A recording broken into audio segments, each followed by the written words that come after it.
da un'uscita di galleria, col cuore in gola, ti trovi in faccia il sole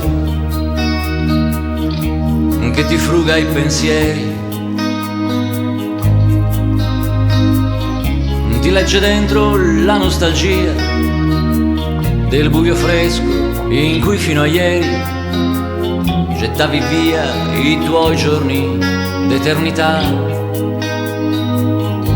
Ma la voglia di vivere forse ti salverà. All'uscita di una galleria,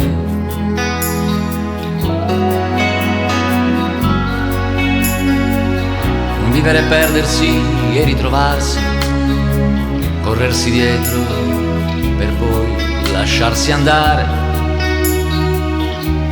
una volta di più. Vivere è una tela di cose con cui riempire i lunghi intervalli tra un momento e l'altro di felicità,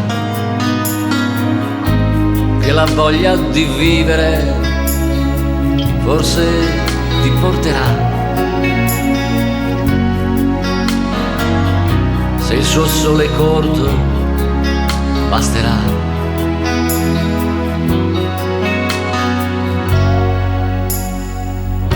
Ed in un viaggio può capitare di ritrovarsi a ricontare tutto quel che è stato di te,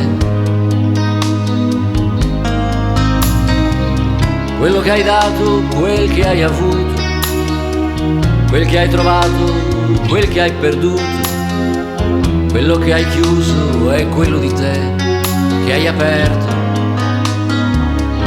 alla voglia di vivere nel suo tratto scoperto. In un viaggio ti capiterà.